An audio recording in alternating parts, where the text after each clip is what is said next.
పుట్టి పెరిగిన ఊరికి ఏదైనా మంచి చేయాలన్నది ఆయన కల. ఆ కలను సాకారం చేసుకునేలోపై ఆయన ఈ ప్రపంచాన్ని వీడారు. అప్పటిదాకా తనకు తోడు నీడుగా ఉన్న భర్త అకాల మరణాన్ని భార్య తట్టుకోలేకపోయారు.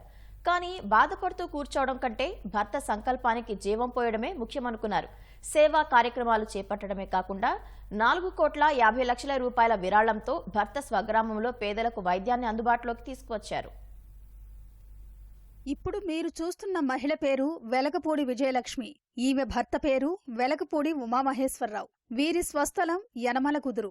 ఏళ్ల క్రితమే వీరు విజయవాడలో స్థిరపడ్డారు. ఎలక్ట్రీషియన్ గా పనిచేస్తున్న ఉమామహేశ్వరరావుకి విజయవాడతో పాటు చుట్టుపక్కల గ్రామాల్లో మంచి పేరుంది. వ్యవసాయ బోర్ల మోటార్ల మరమ్మతులకు ఆయన్నే పిలిపించుకునేవారు. యనమల కుదురులో సరైన ఆస్పత్రి లేక ప్రజలు తీవ్ర ఇబ్బందులు పడటం ఉమామహేశ్వరరావును కలిసివేసేది. సొంత గ్రామానికి సరిగా వైద్య సేవలు అందట్లేదని అక్కడ ఆస్పత్రి కట్టించి ప్రజలకు సాయపడాలని అనుకునేవారు. ఆయన 2 పిల్లలు బాగా చదువుకుని అమెరికాలో స్థిరపడటంతో పని నుంచి విరామం తీసుకున్నారు. ఆస్పత్రి నిర్మాణానికి సంబంధించిన ఆలోచనని ఆచరణలో పెట్టడానికి ఇదే మంచి సమయం అనుకుని ప్రయత్నం మొదలు పెడదాం అనుకుంటూ ఉండగా గుండెపోటుతో చనిపోయారు. భర్త మరణాన్ని తట్టుకోలేక విజయలక్ష్మి మానసికంగా కుంగిపోయారు. తన భర్త భౌతికంగా ఎలాగూ దూరమయ్యారని ఆయన ఆశయాన్నైనా బతికించాలని ఆమె భావించారు.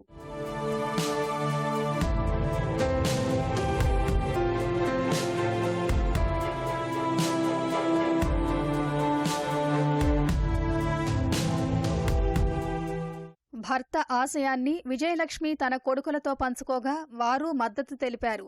2 నెలల్లో వెలగపూడి ట్రస్ట్ను ప్రారంభించిన ఆమె యనమల కుదురులో ఆస్పత్రి నిర్మాణానికి ఎలా ముందుకెళ్లాలో తెలుసుకున్నారు. అయితే ఆస్పత్రి నిర్మాణానికి స్థలం దగ్గరే తొలి సమస్య ఎదురైంది. విజయవాడ నగరానికి సమీపంలో ఉన్న యనమల కుదురులో సెంటు భూమి కనీసం 20 లక్షలు పలుకుతోంది.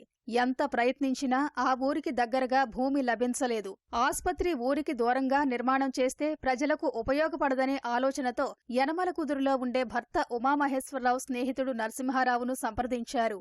ఆయన అప్పటి ఎమ్మెల్యే కొలుసు పార్థసారథి దృష్టికి ఆస్పత్రి నిర్మాణ అంశాన్ని తీసుకెళ్లారు. దాతలు ముందుకు వచ్చి ప్రజలకు ఉపయోగపడే ఆస్పత్రి నిర్మాణం చేస్తున్నందున యనమల కుదురు గ్రామ సచివాలయం ఆవరణలోని ఖాళీ స్థలంలో 36 సెంట్ల భూమిని కేటాయించారు. కట్టబోయే ఆస్పత్రిని వైద్య ఆరోగ్య శాఖ నుంచి పట్టణ ఆరోగ్య కేంద్రంగానూ మంజూరు చేయించారు. అలా ఏడాది క్రితం శంకుస్థాపన జరిగి ఇటీవలే ఆస్పత్రి నిర్మాణం పూర్తయింది. వైద్య ఆరోగ్య శాఖ మంత్రి సత్యకుమార్ యాదవ్, ఎమ్మెల్యే బోడే ప్రసాదులు ఆస్పత్రిని లాంఛనంగా ప్రారంభించారు.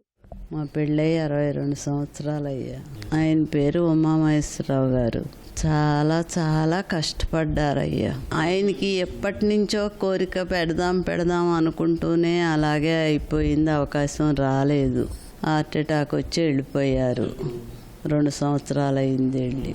ఇప్పుడు పిల్లలు నాన్నగారి కోరిక తీర్చాలని యనమల కుదురు గ్రామంలోనే స్థలం తీసుకుని గవర్నమెంట్ స్థలం ఇచ్చారు.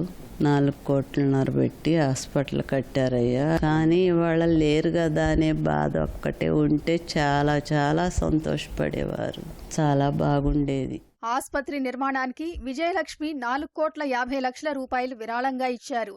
కుమారుల అండతో తన భర్త ఆశయం పూర్తి చేయడం ఆనందంగా ఉందని విజయలక్ష్మి అంటున్నారు. ఎంతమందికి ఉపయోగపడుతుందంటే చెప్పలేనంత మంది ఇవాళ ఇబ్బంది పడుతున్నారు. పెననూరు దాకా వెళుతున్నారు ట్రీట్మెంట్ చేయించుకోవటానికి. అలాంటి అవకాశం ఇవాళ ఊళ్ళో వచ్చిందంటే ఎంత ఆనందమయ్యా, ఎంత సాయం చేశారో మా పిల్లలు చెప్పలేనంత ఆనందంగా ఉంది. చాలా సంతోషంగా ఉంది. అందరూ ఎక్కడెక్కడాళ్ళు వచ్చి చూపించుకోవాలని మా కోరిక. అందరికీ ట్రీట్మెంట్ బాగా జరగాలనేది. నాకు కూడా అది చాలా ఇష్టం అయ్యా. నేనేమి చదువుకోకపోయినా చదువుకుని బాగా పిల్లలు పైకి వచ్చారు. ఎవరికైనా ఈరోజు హెల్ప్ చేయాలనేదే కోరిక. ఎవరికి జాబ్ కావాలని అడిగినా కూడా నేను పిల్లలతో చెప్పి ఎంతమందికో హెల్ప్ చేస్తున్నాను. వెలగపూడి ట్రస్ట్ ద్వారా విద్య, వైద్యానికి అనేక సేవా కార్యక్రమాలు నిర్వహిస్తున్నామని విజయలక్ష్మి కుమారుడు తయో డిజిటల్ సీఈఓ వెలగపూడి రాజ్ కుమార్ తెలిపారు. Primary health care centre Yanamala కుదురు మా నాన్నగారు ఊరు. ఆయన పేరున స్థాపించాము. అట్లాగే పార్థసారథి గారు కూడా హెల్ప్ చేశారు ఈ ల్యాండ్ ప్రొక్యూర్ చేయడానికి. మేము ఎడ్యుకేషన్ మీద కూడా చాలా కమ్యూనిటీ సర్వీసెస్ చేస్తాము. ఈ ప్రైమరీ హెల్త్ కేర్ సెంటర్ని ఇంకా పెద్ద చేయాలని 2nd ఫ్లోర్ కన్స్ట్రక్ట్ చేసి మెటర్నిటీ వార్డ్ క్రియేట్ చేద్దామని ఆశిస్తున్నాము.